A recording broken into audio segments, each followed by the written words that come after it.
Puji nama Tuhan, selamat pagi Bapak Ibu Saudara yang dikasihi Tuhan. Shalom. Kita akan mempersiapkan hati kita untuk menerima berkat firman Tuhan. Kita akan naikkan pujian, Yesus padamu ku berseru.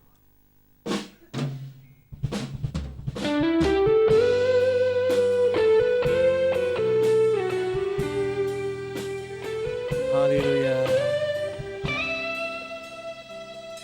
Terima kasih Tuhan.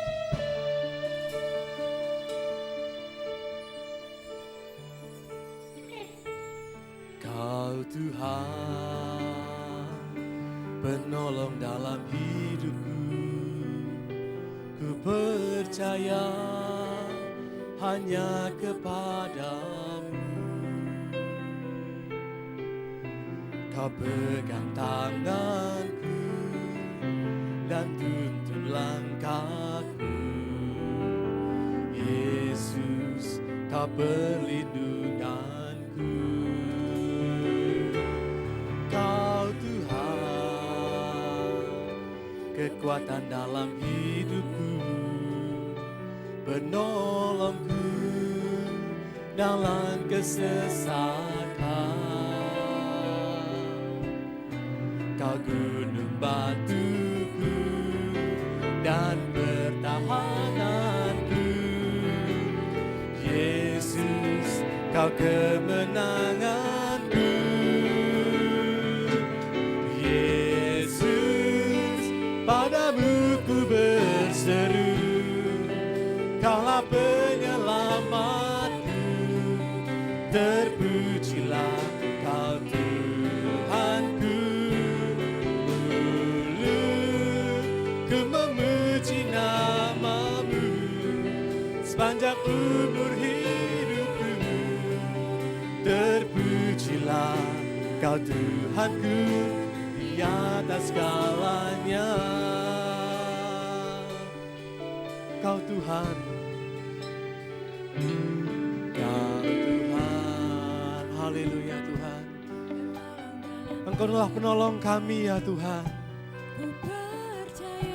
Kami berharap hanya kepadamu Tuhan Yesus. Semua yang beribadat tempat ini, baik di ruangan utama, ruangan remaja, online, menyatakan Engkaulah sumber pengharapan kami Tuhan.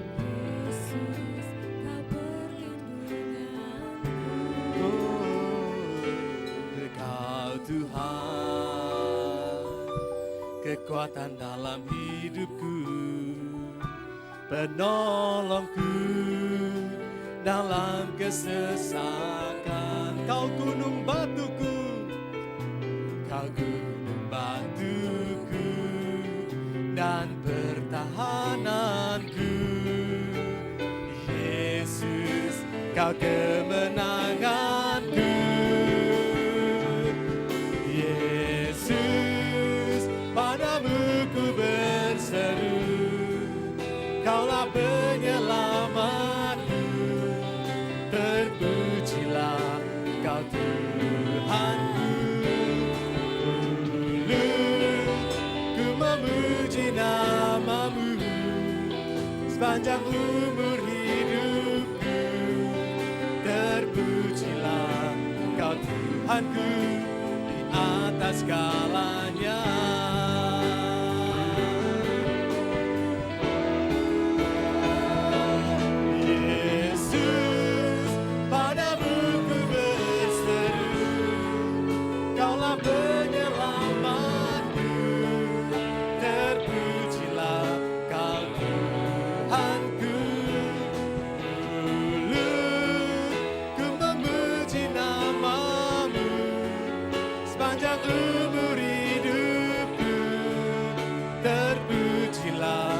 Kau Tuhanku di atas segalanya. Terpujilah kau Tuhanku di atas segalanya. Terpujilah kau Tuhanku di atas segalanya.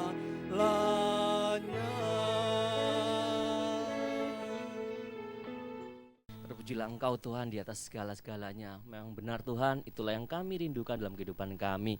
Kami percaya, kami bersyukur dan berterima kasih sepanjang penyertaan Tuhan dalam kehidupan kami. Sampai saat ini Tuhan, kami percaya kami boleh diberikan kekuatan dan topangan senantiasa dalam kehidupan kami, dalam kami menjalani kehidupan kami Tuhan. Kami percaya kami memiliki Engkau Tuhan, Allah yang penuh kemenangan dalam kehidupan kami. Kami percaya Engkau berkati Bapak Gembala dengan hikmat marifat-Mu, dan Engkau berkati kami Tuhan, supaya kami boleh dikuatkan Tuhan oleh firman-Mu, dan kami mampu melakukannya dalam kehidupan kami. Terima kasih Tuhan, terima kasih beracarlah di tengah-tengah kami, dan kami siap dibentuk hidup kami seluruh dengan rencana rancangan Tuhan. Terima kasih Tuhan, hanya di dalam nama Tuhan Yesus Kristus kami telah berdoa dan mengucap syukur. Haleluya Tuhan, haleluya, amin. Amin. Terima kasih doanya, silakan duduk saudaraku. Shalom. Pagi hari ini saya ingin menyampaikan hal-hal penting berkait dengan masa Prapaskah yang sedang kita masuki bersama. Mari kita sama-sama buka Alkitab kita langsung pada Injil Yohanes pasal yang ke-7.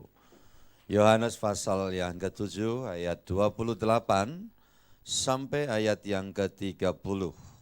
Waktu Tuhan Yesus mengajar di Bait Allah, Ia berseru, "Memang kamu kenal dan kamu tahu dari mana asalku. Namun aku datang bukan atas kehendakku sendiri, tetapi aku diutus oleh Dia yang benar yang tidak kamu kenal. Aku kenal Dia sebab aku datang dari Dia, dan Dialah yang mengutus aku. Mereka berusaha menangkap Dia, tetapi tidak ada seorang pun menyentuh Dia, sebab saatnya belum tiba." Iya, semua katakan amin, saudaraku. Puji Tuhan. Kalimat penting di sini, saudara, sebab saatnya belum tiba. Kalimat paling akhir itu ya, di ayat yang ke-30. Baca bareng bersama dengan saya, apa? Sebab saatnya belum tiba. Kalau belum tiba saatnya, kuasa kegelapan merancang apapun, orang Yahudi pingin bunuh Yesus, semuanya tidak pernah bisa terjadi. Ya. Dan saat itu sebenarnya tidak pernah diberikan untuk kuasa gelap. Saat itu tidak pernah diberikan untuk orang Yahudi bermaksud membunuh sang juru selamat. Tetapi saat itu memang dipersembahkan oleh Tuhan Yesus. Sehingga saudara-saudara yang dikasihi Tuhan, bicara Paskah adalah titik tolak utamanya. Yesus mati, dikubur, masuk ke dalam alam maut, keluar dari sana. Untuk apa semua itu dilakukan? Tidak lain dan bukan mengusahakan keselamatan kita bersama. Nah, itu semua dikerjakan oleh Tuhan. Kalau bukan karena memang Tuhan melakukannya, tidak akan pernah terjadi. Ada satu pun yang dapat menyentuh Yesus. Makanya di dalam Alkitab ini, yang kisah yang sudah kita baca dan potongan perikop ini, adalah ketika Tuhan Yesus berada di Bait Allah dan Dia sedang mengajar. Pada saat hari raya orang Yahudi, yaitu hari raya Pondok Daun. Kemudian orang-orang itu kemudian bertanya-tanya, bukankah orang ini kita tahu siapa dia?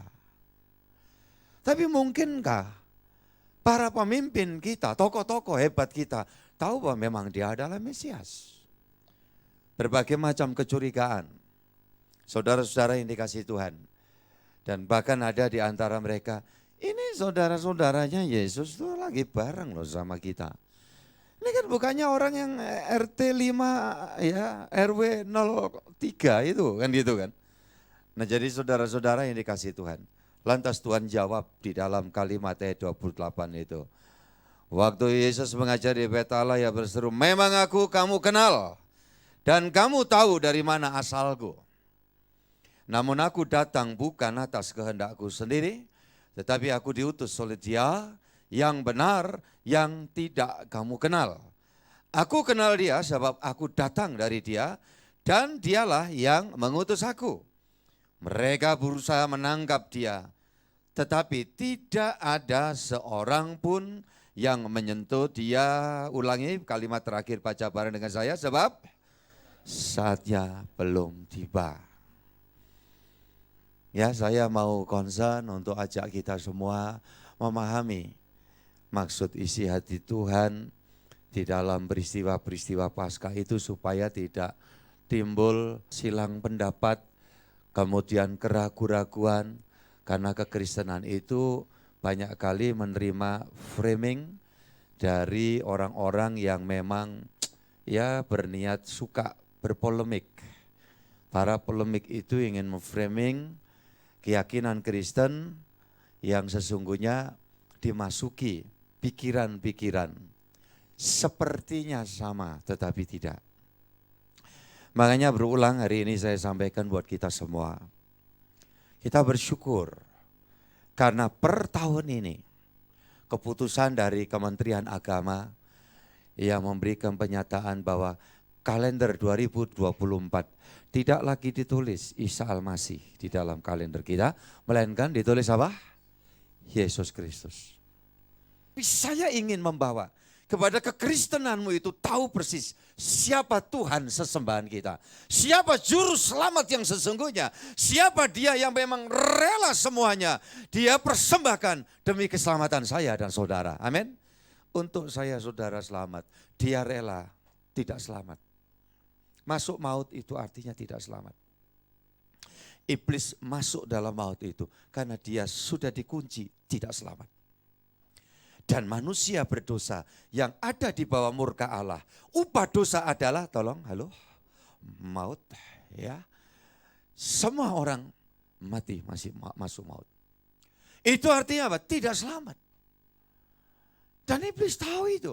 Orang yang dimurkai Allah harus mati, arwahnya ditarik ke bawah. Makanya dia berusaha dengan berbagai macam cara ingin menipu manusia. Supaya apa? Melalui kebodohan-kebodohan, akhirnya manusia putus asa. Dan ketika putus asa, mereka kalau tidak mencari iblis, mau mengakhiri hidupnya. Yaitu dengan apa? Bunuh diri. Bahkan sudah berhasil iblis memasukkan doktrin bahwa bunuh diri adalah suatu kehormatan. Dan itu bukan ada di per individu, tetapi itu sudah menjadi budaya. Baik ada di budaya bangsa Jepang, ataupun juga mungkin di bangsa-bangsa tertentu yang lain. Jangan heran makanya, kalau hari-hari ini kita kadang-kadang dengar bukan orang yang melarat, susah makan, terus kemudian bunuh diri massal. Bukan. Kalau tidak salah berapa waktu silam, pemilik perusahaan mobil terkenal di Korea Selatan, yang mobilnya barangkali pernah juga saya sempat pakai berapa tahun yang lalu, saudaraku. Matinya tahu, saudaraku? Bunuh diri. Nah coba kita lihat ini, kenapa? Ini adalah umpan iblis yang memang berhasil dilemparkan. Orang itu kalau menderita, susah makan, paling dia ngomong awak, nasib, kok kayak gini, cuman gitu aja. Iya kan? Karena kemudian apa? Kalau gara-gara susah makan, dia usaha jangkrik aja bisa dimakan, tikus saja enak dirica. Loh ini saya bukan ngomong apa loh, saya sudah makan semua itu saudaraku, ini kasih Tuhan. Orang enggak punya duit, tinggal deket hutan dengan alas masih hidup. Nyaris jarang lah. Ya orang karena enggak punya duit terus bunuh diri, kecuali kalau kebelet utang gitu-gitu tuh. Ya utang online gitu-gitu kan. Itu yang sempat bunuh diri dan sebagainya. Tapi kalau gara-gara sulit makan, beras mahal Pak. Di Indonesia ini saudara tahu sekarang ada olahan beras namanya beras porang. Ya, itu diimpor. Porang itu di mana? Tumbuhnya di sini, Jonegoro, Nganjuk. Gede-gede di bawahnya barongan pohon-pohon bambu gitu. Betul ya, Bapak ya? Itu sempat booming. Petani banyak nanam itu. Yang di bawahnya hutan-hutan ditanam itu. Saudara tahu, kalau sudah diolah jadi beras, sasetan segini loh, panjangnya segini. Satu itu 10.000. 50.000 isi 5. Cocok untuk kaum pemalas. Kenapa? Cukup ditaruh di mangkok, dikasih air panas, ditunggu 10 menit, mateng jadi sego. Padahal apa? Porang. Porang itu apa? Banyak di sini. Itu jenis gadung kayak gitu. Jadi kalau orang, waduh susah ini, maka beras mahal. Kita bisa makan apa aja. Saya enggak makan nasi bisa. Ganti telo, ganti apa, ganti godong-godongan bisa. Ya, cuman kita ini kadung nyeseli di sini. Wong Indonesia itu masih mangan sembarang, nek durung mangan. Dianggap durung mangan mie sak kelembruk, tapi belum makan nasi. Dia bilang durung mangan. Padahal mie itu juga karbohidratnya tinggi. Nyaris tidak ada. Orang susah makan bunuh diri. Justru yang bunuh diri orang yang udah bingung. Makan apa hari ini? Makan di mana hari ini? Makan siapa hari ini? Lah itu sudah kebablasan bunuh diri. Ini umpan iblis. Supaya apa? Orang bunuh diri itu sudah ya, tidak ada lagi kesempatan. Dia langsung plung maut. Tolong diingat. Sampai gereja kita itu membuat satu keputusan. Orang bunuh diri sebaiknya tidak diupacarai. Ya saya setuju karena itu keputusan. Maka dengan setuju itu saya wanti-wanti jangan ada yang bunuh diri. Karena nanti tidak diupacarai. Kalau tidak sekedar diupacarai, tidak diupacarai masih mending. Tapi plung langsung ke sana. Upah dosa itu ada. Makanya kalau ada orang begini, Pak, ada pemikiran, Yudas itu layak dia mendapatkan satu gelar pahlawan karena gara-gara Yudas Yesus disalib. Kalau Yesus tidak disalib tidak ada penebusan. Kalau tidak ada penebusan semua masuk maut neraka. Saudara, saya mau kasih tahu. Yesus disalib bukan karena Yudas. Yesus disalib bukan karena serdadu Romawi. Yesus disalib bukan karena keputusan Herodes Pilatus. Kenapa kita melihat di sini? Kalau belum saatnya, tidak ada satupun yang bisa menyentuh dia. Kalau sampai Yesus itu disalib, karena ulah Yudas, karena serdadu Romawi, karena tentara penjaga bait Allah, oleh karena orang-orang Yahudi, itu Yesus disalib, berarti tersalibnya Yesus itu terpaksa. Kalau Yesus disalib terpaksa, berarti itu sebuah kecelakaan. Yesus disalib bukan karena kecelakaan.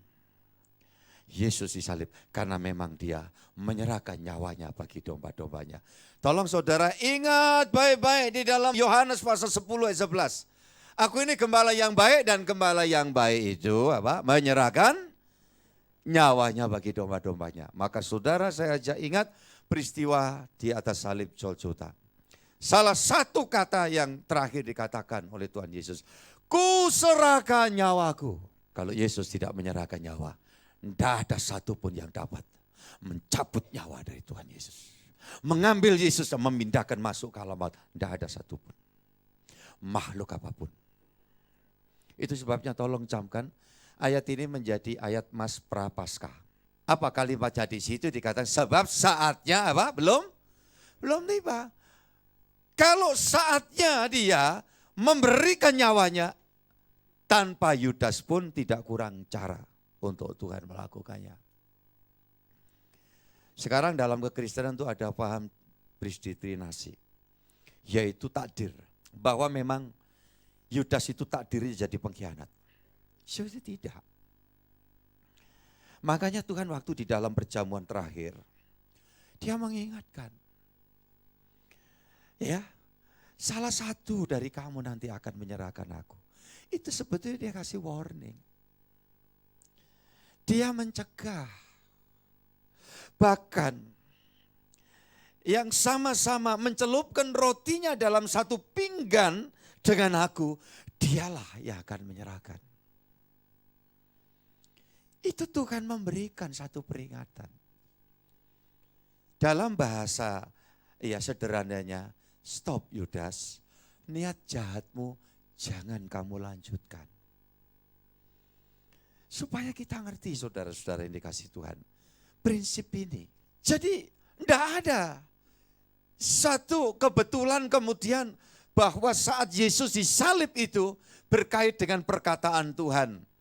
Yang sengaja ada penulisan Alkitab, coba dibaca dalam Lukas pasal 4 ayat yang ke-13. Di luar catatan saya, tapi saudara tolong buka, itu Yesus dicobai, kemudian iblis tidak berhasil, iblis pergi, kemudian dikatakan dia mencari kesempatan yang baik.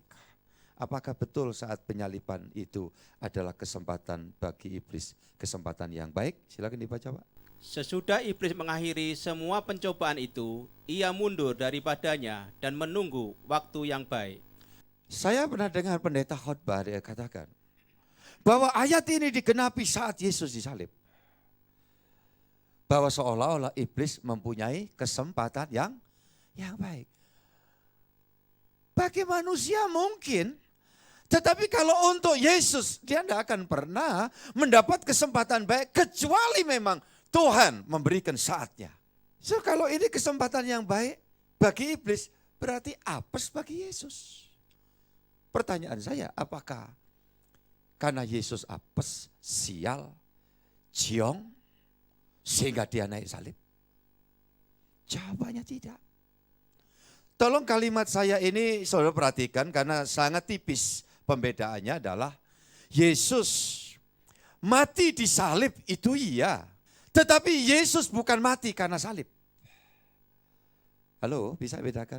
Yesus mati bukan karena salib. Yesus mati di atas salib, ya. Tapi Yesus bukan mati karena salib. Apakah benar salib mampu mematikan Yesus? Yesus berkata, aku ini kebangkitan dan hidup. Artinya apa? Dia sumbernya hidup. Dia pabriknya kehidupan. Bukti nyata apa? Ketika dia di depan kuburan seorang yang bernama Lazarus. Dia berteriak, Lazarus, keluarlah. Ketika Yesus berteriak, teriakan Yesus itu adalah sabda. Ketika sabda itu meluncur dari Sang Kristus Yesus, sumber hidup, maka bersamaan itulah roh sumber hidup itu masuk di dalam diri seorang Lazarus. Saudara gue dikasih Tuhan. Itu sebagai pengulangan di dalam kitab Kejadian pasal 2 ayat 7. Jadi kalau saya menyampaikan, saya harus memberikan data kebenaran dalam firman Tuhan. Ya, saya sampaikan, saudara mungkin ingat, catat atau saudara buka sendiri, silakan ya. Di dalam Kejadian pasal 2 ayat yang ke-7 dikatakan pada waktu Allah menciptakan manusia itu, setelah wujudnya, bentuknya sudah jelas, maka Allah menghembuskan apa? Nafas rohnya. Dalam bahasa Yunani disebut nefes. Dalam bahasa Ibrani ruah. Dan ruah itu kemudian kalau bergeser dalam bahasa Arab ruh. Kalau dalam bahasa Gresik, rah. Jadi enteng gampang gitu ya saudaraku. Dihembuskan. Jadilah.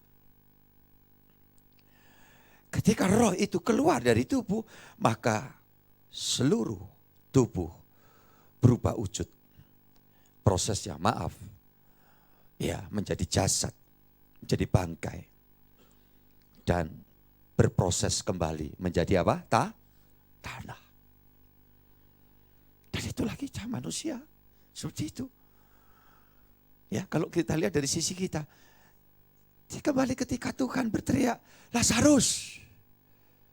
Saudaraku dikasih Tuhan, sudah 4 hari loh. Sudah busuk. Betul ya Mas Bema ya, ini kan lulusan perawat jadi tahu.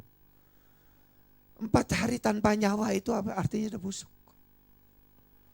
Saudaraku dikasih Tuhan. Makanya jangan paksakan kalau ada bagian keluarga kita meninggal di rumah sakit, kemudian rumah sakit bilang ini harus dipindahkan ke ruang jenazah minimal 2 jam. Karena setelah 2 jam itu secara ilmu kedokteran dapat memastikan kalau tidak bangun lagi berarti memang dia sudah betah tidur untuk selamanya. Oh iya kan? Jadi suruh nunggu dulu, jangan harus pulang, nggak boleh. Itu ada hukumnya. Jadi harus ditunggu dulu. Dirawati, dimandiin. Kalau ada keluarga yang meninggal, semangatlah untuk memandikan keluarga. Walaupun gereja ini ada tim Arimatea untuk menangani kematian, tetapi keluarga dapat merawat bagian orang keluarga yang dikasih yang terakhir itu bagus. Melakukan sesuatu.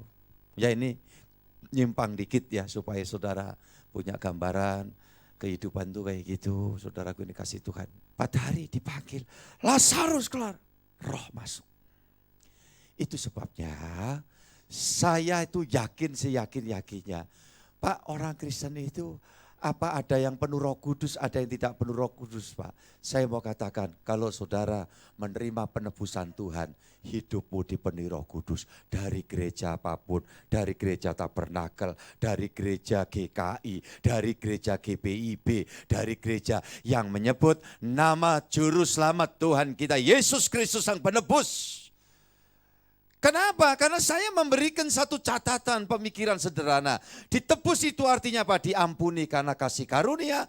Yang kedua arti penebusan itu disucikan atau dikuduskan. Apa itu? Setan demit yang ada di dalam kita disingkirkan oleh Tuhan. Yang bisa cuma satu, Tuhan kita Yesus Kristus. Ya. Kemudian yang ketiga makna penebusan, Roh Kudus ilahi, Roh Kudus Allah. Roh Kudus itu Roh Allah itu adalah Allah itu sendiri. Masuk di dalam kehidupan saya dan saudara. Rohmu didampingi Roh Allah.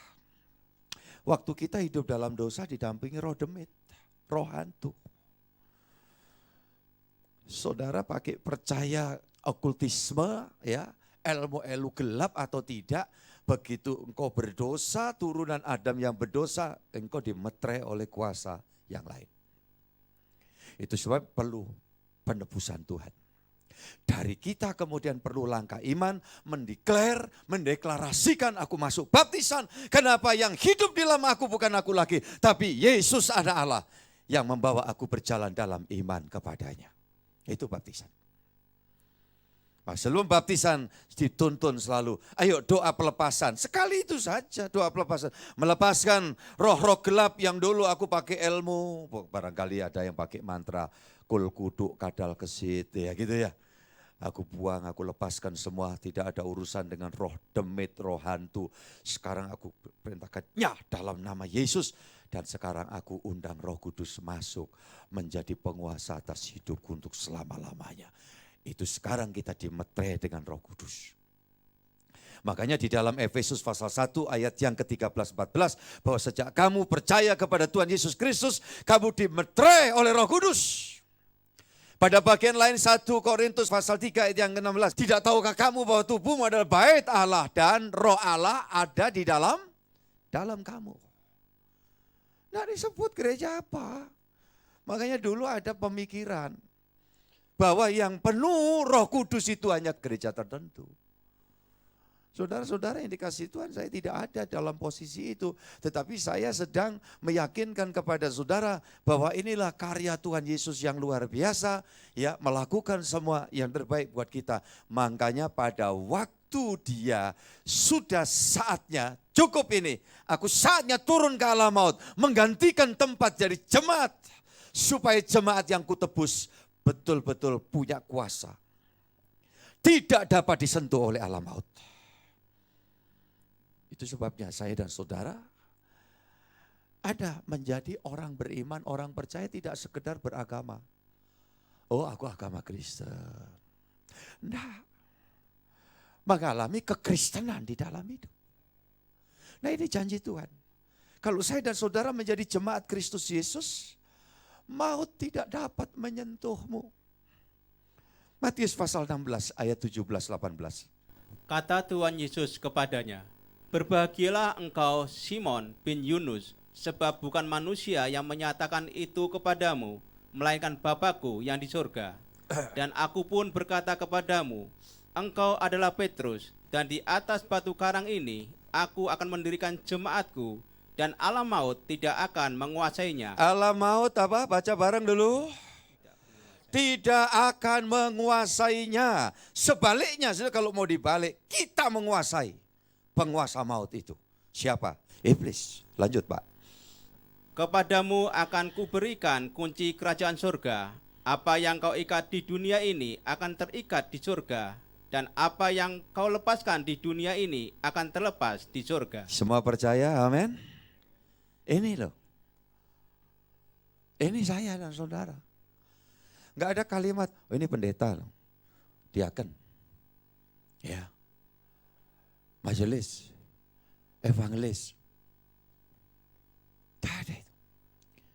Dikatakan kepadamu akan kuberikan kunci kerajaan sorga. Kepada siapa ini? Murid. Orang yang ditebus oleh Yesus. Dan saudara dan saya diberikan satu otoriti.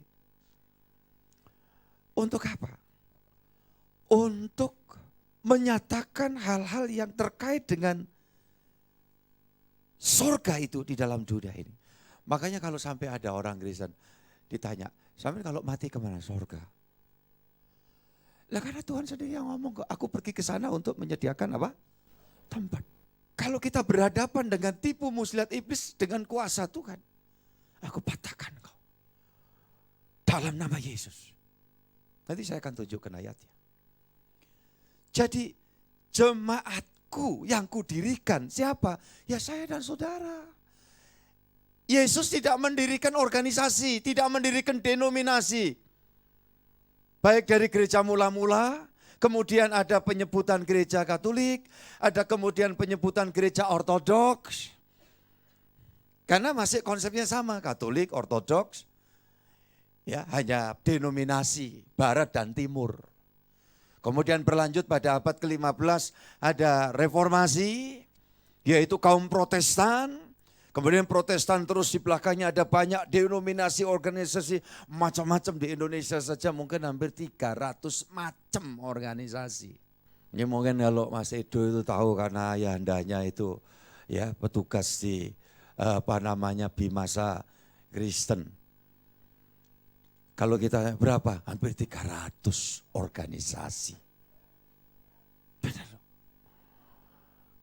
Kemah Tabernakel, Betel Tabernakel, ya Pantai Kosta Betel Tabernakel, Pantai Kosta, Pentakosta, Pantai Kosta di Indonesia, Pentakosta di Indonesia, banyak.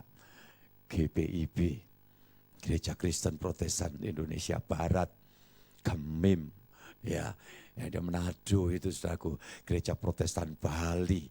Wah, yang di Jawa di sini, kalau Jawa Tengah GKJ, Gereja Kristen ya Jawa. Kalau di Jawa Timur GKJW, Gereja Kristen Jawi Wetan. Yesus tidak mendirikan organisasi, tapi Yesus mendirikan jemaat. Dan jemaat yang dimaksud itu adalah kelompok orang yang ditarik keluar dari gelap, dibawa masuk di dalam terang Tuhan yang ajaib. Yaitu kita. Ini jemaat yang didirikan Tuhan. Makanya bagi saya itu tidak terlalu mempersoalkan masalah organisasi. Ada banyak orang, Pak kami dari gereja Pak kami bergabung di gereja Bapak hadir di gereja, monggo silakan. Saudara-saudara yang dikasih Tuhan, Pak kami dari suku ini, dari suku Pak, dari suku, silakan. Makanya saya sebisa mungkin belajar, paling tidak sepotong 2 potong. Ya latar belakang bahasa, ya bahasa suku yang begitu banyak di sini. Tidak masalah, jemaat Yesus itu latar belakang suku budayanya apa saja. Makanya saya bilang di sini kalau mau ada persembahan nyanyian, ya latar belakang budaya, ada bahasa ini bahasa itu, monggo silakan. Yang tujuannya satu, memuliakan nama juru selamat kita. Ucapkan bareng, siapa dia? Tuhan Yesus Kristus. Jadi saudara-saudara, ini dikatakan jemaatku kudirikan. Ya, kuasa maut tidak dapat menyentuh. Itu saya dan saudara. Yang ngomong siapa? Dia. Ya, lanjut sekarang saudara-saudara yang dikasih Tuhan. Di dalam Matius 28 ayat 20. Lihat ini.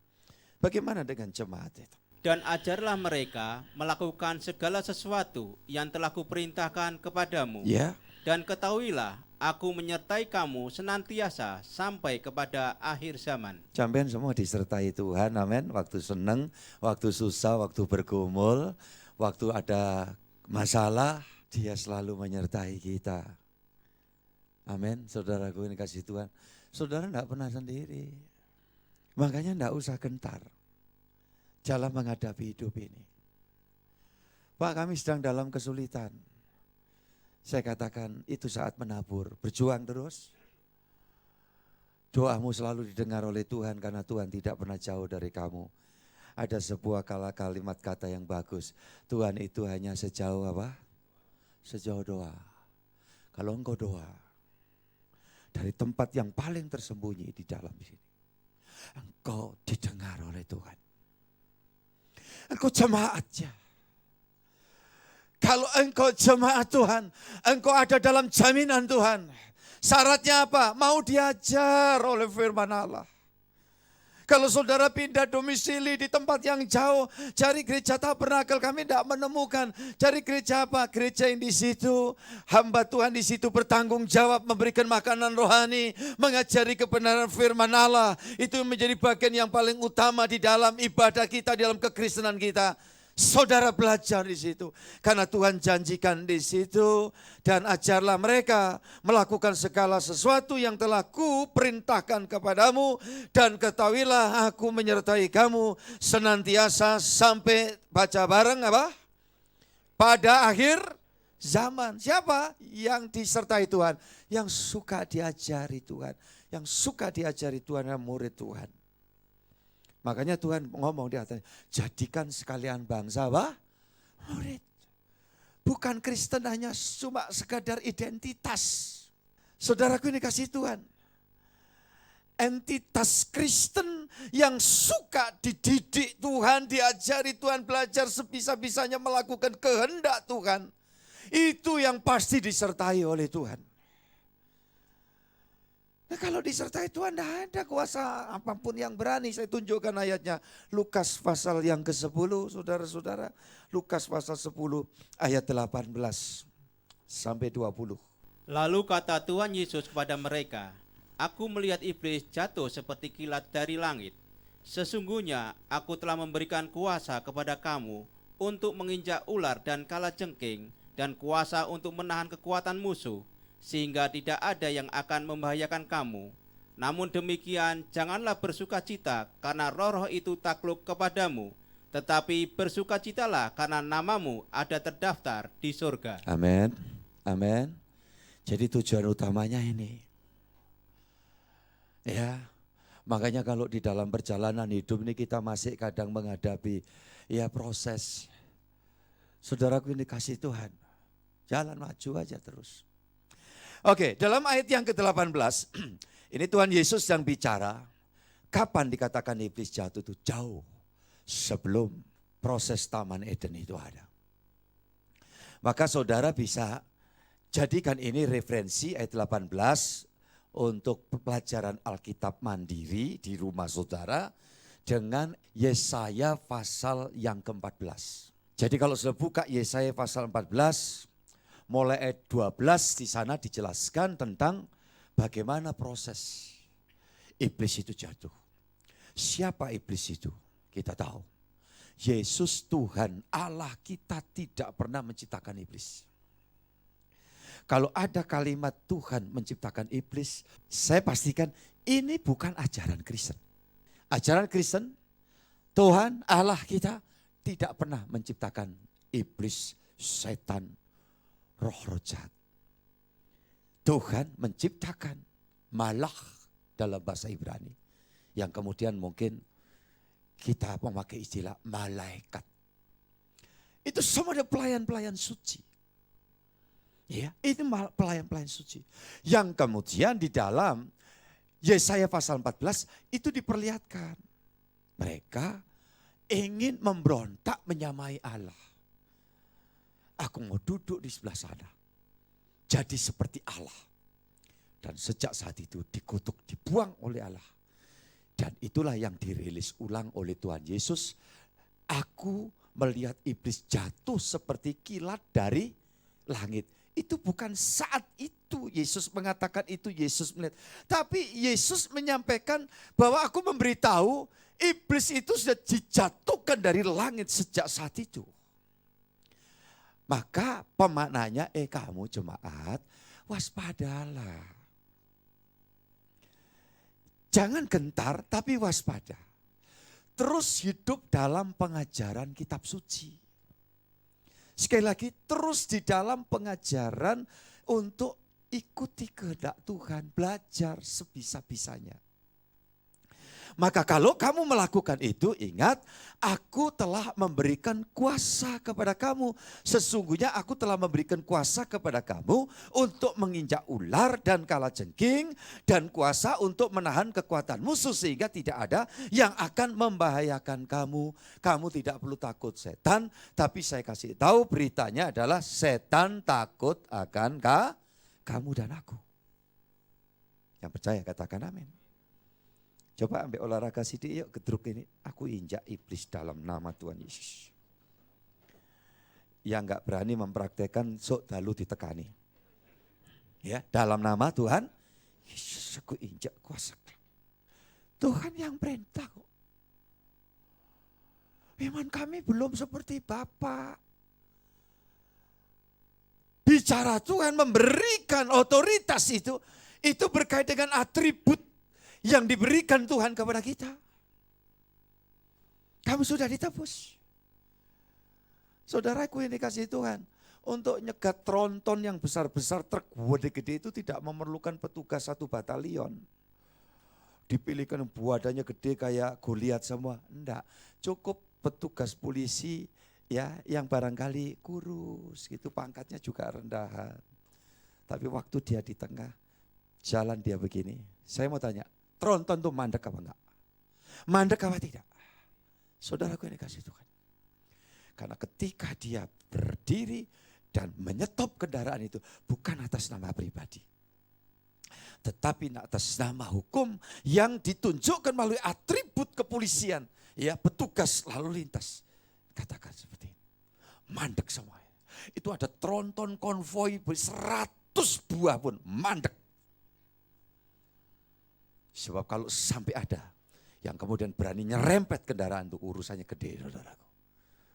Iya kan? Bukan cuma nabrak petugas, tetapi ini kendaraan sedang menabrak hukum yang ada di negeri ini yang berlaku.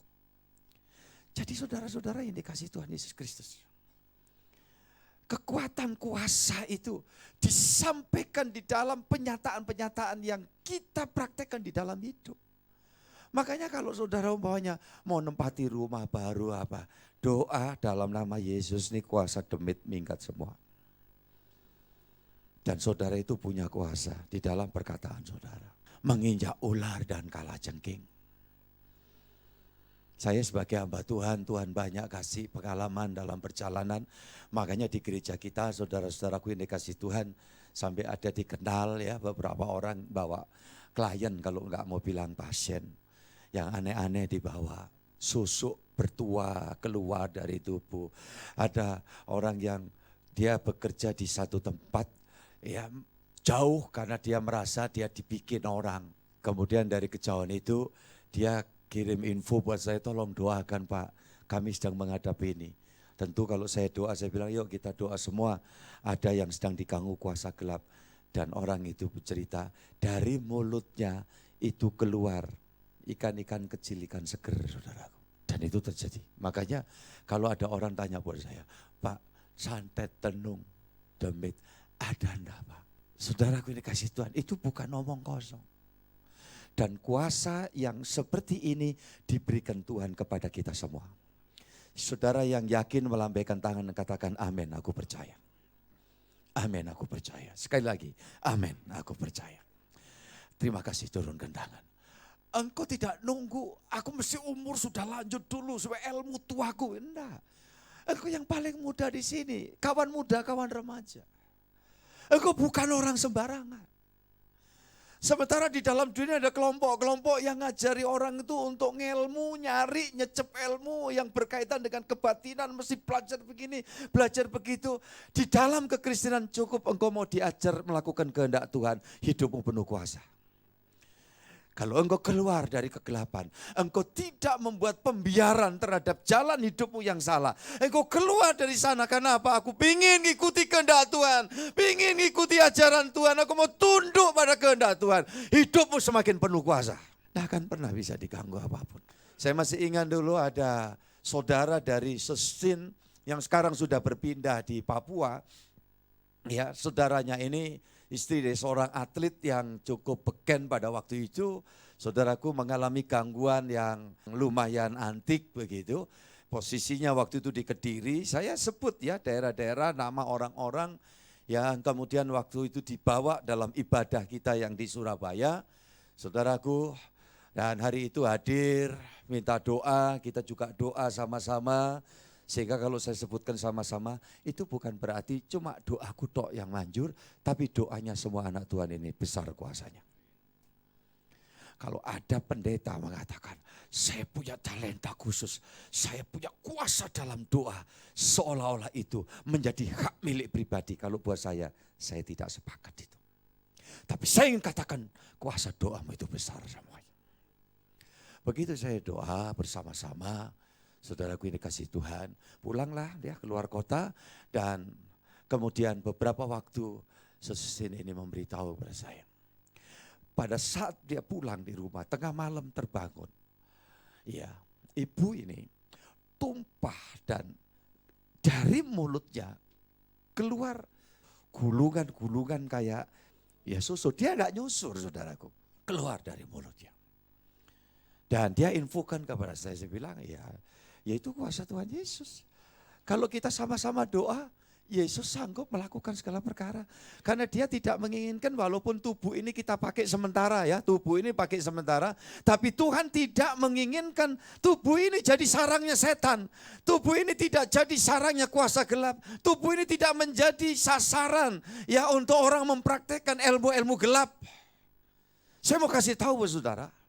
Kadang-kadang tidak orang itu berniat jahat sepenuhnya. Tapi di dalam dunia keilmuan seperti itu, ada masa di mana orang itu mencoba ilmunya. Ya, mencoba ilmunya. Sehingga sebenarnya dia melemparkan itu untuk ya acak saja. Tetapi kemudian ada orang-orang yang terkena. Nah saudara-saudara dikasih Tuhan, makanya saya tidak kemudian orang datang jemaat itu, Pak saya ini mungkin diganggu orang, saya gak usah yakin begitu-begitu. Yakinlah kuasa Yesus lebih besar dari semua kuasa yang ada dalam dunia ini. Itu yang harus ada pada kita. 2 Timotius pasal 1 ayat yang ke-7. Sebab Allah memberikan kepada kita bukan roh ketakutan, melainkan roh yang membangkitkan kekuatan, kasih, dan ketertiban. Semua katakan amin saudaraku. Itulah roh yang diberikan kepada setiap saya dan saudara. Roh yang enggak dikit-dikit takut. Ya dikit-dikit kemudian, wah ini gimana masalahnya. Lanjut Pak, 1 Yohanes 4 juga ayat yang keempat. Iya, ini prapaskah ini seperti ini. Sudah tahu, pengorbanan Tuhan menebus kita, menjadikan kita jemaatnya, agar jemaatnya selagi di dalam dunia ini dapat mewartakan Injil. Injil itu apa? Evangelion. Apa evangelion itu? Adalah Injil yang adalah kekuatan Allah yang dapat apa? Menyelamatkan manusia. Itu khotbah saya beberapa waktu yang lalu, 1 Yohanes 4 ayat 4 di belakang ini. Silakan. Kamu berasal dari Allah, anak-anakku, dan kamu telah mengalahkan nabi-nabi palsu itu. Sebab roh yang ada di dalam kamu lebih besar daripada roh yang ada di dalam dunia. Kalimat bagian tengah ini baca bareng dengan saya 1, 2, 3. Sebab roh yang ada di dalam kamu lebih besar daripada roh yang ada di dalam dunia. Ulangi lagi kalimat ini, kata kamu ganti saya ya. 1, 2, 3. Sebab roh yang ada di dalam saya lebih besar daripada roh yang ada di dalam dunia. Sekali lagi. Ya, sebab roh yang ada di dalam saya lebih besar daripada roh yang ada di dalam dunia. Sekali lagi, sebab roh yang ada di dalam saya lebih besar daripada roh yang ada di dalam dunia. Semua katakan amin. Ini janji Tuhan dan terjadi harus di dalam saudara. Dengan catatan jangan ada saudara yang kemudian masih terkontaminasi dengan kelenik-kelenik, dengan tahayul-tahayul, dengan mitos-mitos. Tolong saya minta ini. Buang sama sekali.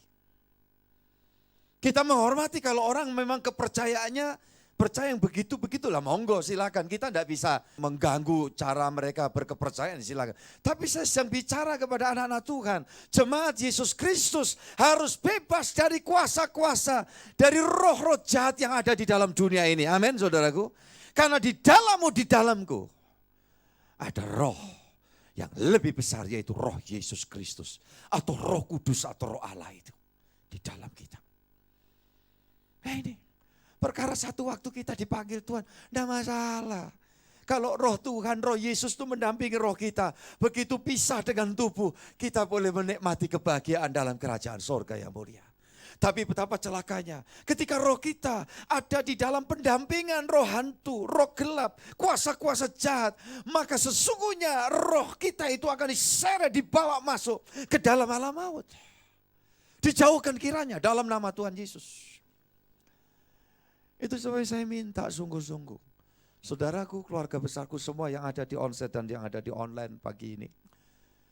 Yakini, inilah yang Yesus Kristus yang betul-betul mati dan betul-betul bangkit. Tidak sama dengan Isa Al-Masih, dikatakan Isa itu yang bukan mati, dia tidak mati, diganti orang lain sehingga yang mati bukan Isa. Ya. Kemudian Yesus adalah anak Maria dari suku Yehuda. Saudaraku ini kasih Tuhan. Sedangkan Miriam atau Maryam itu adalah anak dari keluarga suku Lewi. Saudaranya Harun, saudaranya Musa. Berarti kalau saudaranya Harun, saudaranya Musa, berarti ini anaknya, bapaknya Amram, ibunya namanya siapa? Yohebed. Dari suku Lewi. Sedangkan Yesus ini dari keluarga suku Yehuda. Kalau begitu sama Pak? Ya enggak sama. Dan puncaknya adalah Yesus datang untuk memberi nyawa buat kita. Sekalau enggak kita ini semua sudah ada dalam murka Allah, kita ada dalam kematian kekal. Nah untuk itulah saatnya, waktu Yesus sudah berkata, saatnya telah tiba. Itu diungkapkan di Taman Getsemani. Karena saatnya sudah tiba.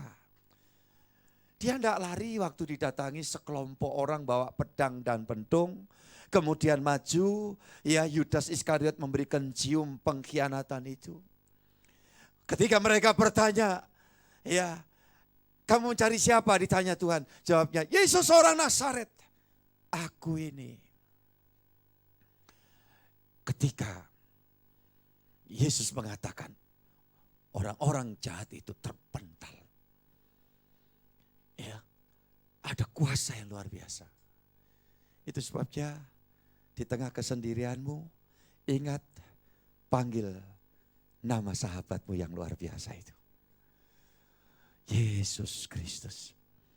Engkau tidak tahu apa yang harus didoakan, panggil saja Tuhan Yesus, Tuhan Yesus, Tuhan Yesus. Engkau tidak pernah sendiri. Dan itulah doa harapanku. Aku mendambakan setiap keluarga besarku betul-betul menikmati persekutuan yang begitu indah. Dan ingat saudara, sekali lagi kembali di akhir khotbah saya ini, Lukas pasal yang ke-10 ayat yang ke-20. Namun demikian janganlah bersukacita karena roh-roh itu takluk kepadamu, tetapi bersukacitalah karena namamu ada terdaftar di surga. Karena namamu apa saudara? Ini yang lebih penting. Jadi Tuhan memberikan kuasa, memberikan power, memberikan authority, itu hanya alat bantu. Tetapi kalau apa tujuan kekristenan kita? Agar kita jemaat pelayan-pelayan Tuhan, nama kita tertulis di dalam kitab kehidupan. Itu yang paling utama. Kalau tidak ditulis dalam kitab kehidupan, berarti ditulis dalam kitab kematian. Di mana? Alam maut. Ini statement yang pernah saya katakan. Pak, mana ada Pak tertulis kitab kematian? Enggak ada. Kalau buku kematian itu, kitab kematian itu, nonton film vampir, itu film Hongkong, biasanya ada itu. Tetapi kita memakai logika kita. Kalau Tuhan katakan, aku mencatat namamu dalam kitab kehidupan, berarti kalau tidak tercatat dalam kitab kehidupan, tercatat di dalam kitab apa saudaraku? Kematian. Dan kematian, kitab kematian di mana? Di dalam alam maut yang dijaga oleh iblis itu. Tapi waktu Yesus datang ke alam maut, saat dia mati disalib dikubur, dia turun ke alam maut. Iblis yang berkuasa atas maut itu dipatahkan oleh Tuhan Yesus Kristus. Ayatnya ada apa? Ada jelas-jelas itu dalam Ibrani 2 ayat 14. Baca aja di rumah nanti. 2 ayat yang ke-14 itu. Iblis dipatahkan kuasanya. maka tidak berlaku lagi bahwa setiap orang percaya dia tidak bisa buat apa-apa. Dia ibarat singa ompong yang berjalan teriak-teriak keliling. Saya berdoa setiap saudara, keluarga besarku dimanapun berada. Di dalam segala sesuatu, dalam segala keadaan. Ingat, Yesusmu lebih besar dari semua kuasa yang ada di dalam dunia ini. Maka kalau saudara dengar, wah kerjaanmu diganggu, posisimu ini diudik-udik orang, rezekimu mau coba disumpat, ya kamu sedang diganggu orang begini dan begitu.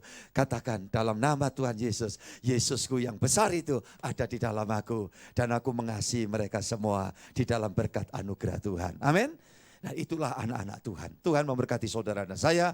Ini bagian-bagian penting pada masa Prapaskah. Supaya kita terus tumbuh mengerti dalam kesadaran kekristenan kita. Sungguh-sungguh Yesus itu dahsyat luar biasa. Tuhan memberkati.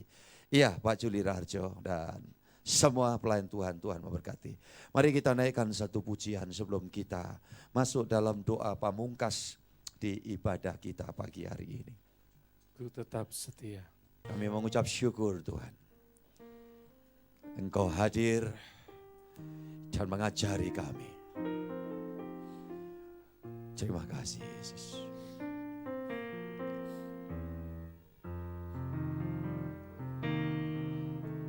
Seperti Wanita mengurapimu,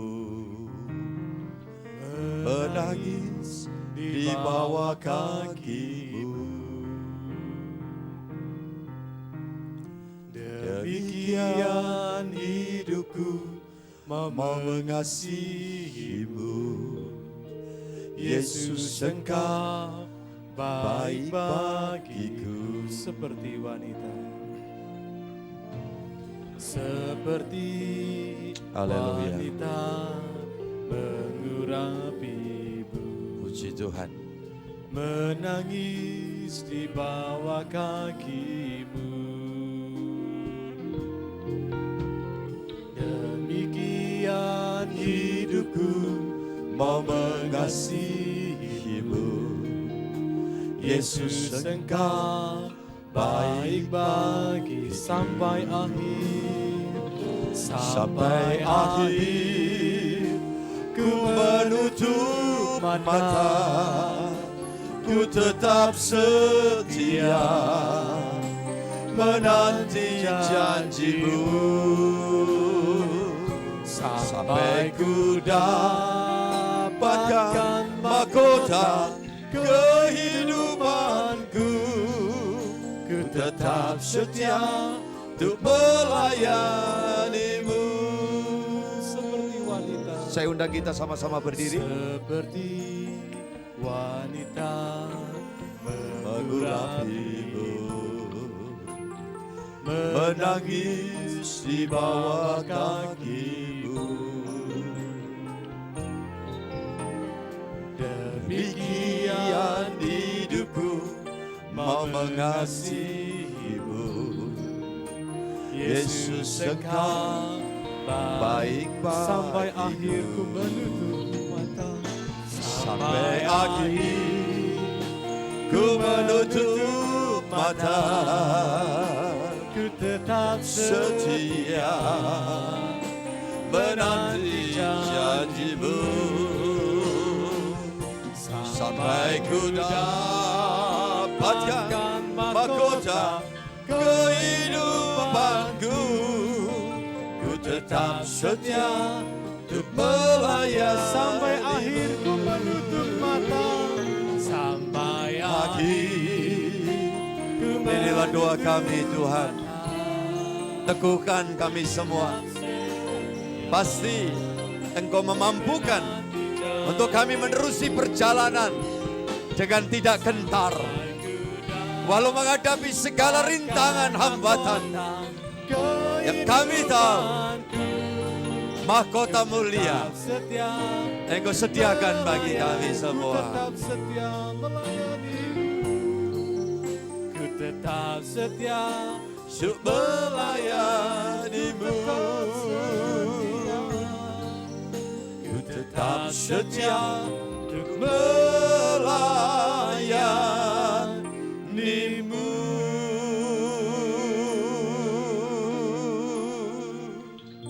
Tuhan terima kasih.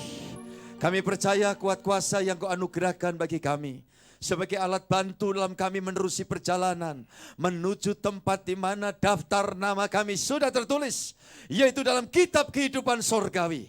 Itu sebabnya setiap anak-anak Tuhan yang adalah jemaat yang Kau dirikan yakin dan sungguh-sungguh memiliki kepercayaan, keyakinan yang mendasar bahwa hidup mereka tidak pernah sendiri. Ada di dalam penyertaan Tuhan, ada dalam topangan Tuhan, ada di dalam proteksi Tuhan. Di dalam setiap langkah kami, tubuh kami, jiwa kami, roh kami ada di dalam kuat kuasa Tuhan.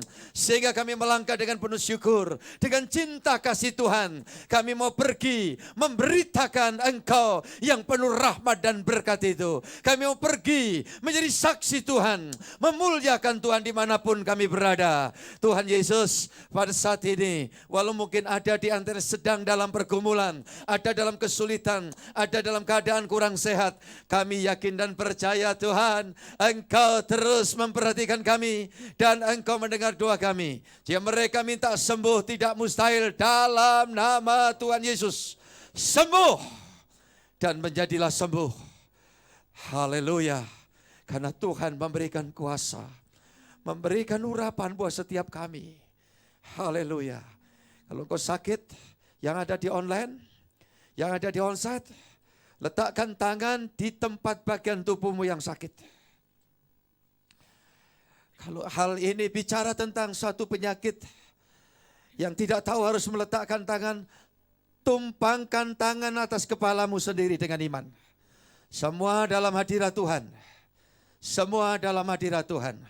Dan sekali lagi dengan berkata dengan iman, dalam nama Tuhan Yesus Kristus, semua sakit penyakit yang ada dalam tubuhku, dalam hidupku, aku perintahkan keluar dalam nama Yesus. Haleluya, dan aku menjadi sembuh, sembuh, sembuh, sembuh. Tubuh, jiwa, rohku sehat, sehat, sehat. Dalam nama Tuhan Yesus, sehat. Haleluya. Terima kasih Tuhan. Bagimu yang saat ini sedang menghadapi pergumulan, taruh kedua tangan di dadamu masing-masing. Tuhan, kami mau praktek iman kami sesuai dengan janji Tuhan, bahwa Tuhan memberikan kuasa. Bahkan dalam kata-kata kami penuh kuasa, dalam nama Yesus Kristus, kami terima kekuatan baru dari Tuhan, untuk kami terus menanti Tuhan, dan kami berjalan dalam kemenangan. Tidak mustahil, kesulitan, masalah, pergumulan, pasti ada jalan keluarnya, dalam nama Yesus Kristus. Haleluya. Terkait dengan kerinduanmu untuk mendapatkan sesuatu dari Tuhan, haleluya. Apa salahnya saudara mengenadah tanganmu ke atas dua-duanya dan katakan, Tuhan, inilah wadah hidupku, penuhilah dengan berkat rohani, penuhilah hidupku dengan berkat yang jasmani. Yang kami butuhkan pasti kami tahu Tuhan sudah menyediakan. Dan Tuhan membuka pintu rezeki dan meluap dari sorga turun atas kami. Dan kalau Tuhan mencurai rezeki atas kami, tidak ada satupun yang dapat merintangi. Dalam nama Tuhan Yesus Kristus. Terima kasih Tuhan, damai sejahtera Tuhan turun atas kami semua. Kami bersyukur karena anugerah Tuhan begitu baik. Haleluya. Selagi masih mengangkat tangan, mari sekaligus kita bersyafaat untuk Indonesia. Tuhan, dengan kuasa-Mu, dengan kemurahan-Mu, dengan tabisan-Mu, bahwa Engkau jadikan kami imam-imam rajani. Engkau mendengar doa kami semua. Indonesia Tuhan berkati. Ketentraman, sejahtera, bangsa dan negara kami penuh dengan berkat Tuhan. Terima kasih Tuhan, proses pemilu, pesta demokrasi, semuanya berjalan dengan baik di dalam anugerah Tuhan. Terima kasih, sehingga di dalamnya kami dapat terus memuliakan Tuhan. Di dalam negeri ini kami dapat menikmati kebersamaan. Ada kerukunan yang luar biasa. Terima kasih, akhirnya kota, tempat, daerah di mana kami berada, Tuhan memberkati. Berkati tempatmu, daerahmu, nama komplekmu bahkan. Haleluya. Dalam nama Tuhan Yesus Kristus, turun berkat Tuhan di sana. Dan semua pekerjaan kegelapan dipatahkan di dalam nama Tuhan Yesus. Terima kasih. Terpujilah ya Allah, Dikau kekal selama-lamanya. rahmat dan berkat Tuhan Yesus turun menyertai kami sekalian dalam ibadah ini sampai selesainya. Bahkan dalam proses pembangunan tempat ibadah ini, Tuhan pasti campur tangan dan memberkati. Sekarang setiap persembahan yang akan diaturkan kepadamu Tuhan, Engkau pasti mengingat mencatatnya sampai kepada kekekalan sorgawi. Syukur anak-anakmu akan membuahkan bagi kemuliaan Tuhan selama-lamanya. Terima kasih Tuhan. Kiranya rahmat-Mu memenuhi kami semua atas nama Bapa, Putra, dan Roh Kudus. Allah yang Esa, yang kami kenal sembah di dalam Tuhan Yesus Kristus. Dari hari ini sampai Maranatha, Tuhan datang menjemput kami pulang ke Firdaus sorgawi. Bapa, terima kasih. Bapa, terima kasih. Haleluya. Bapa, terima kasih.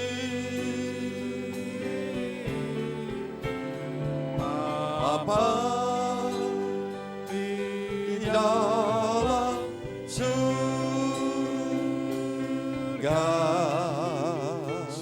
syukur terima kasih. Amin.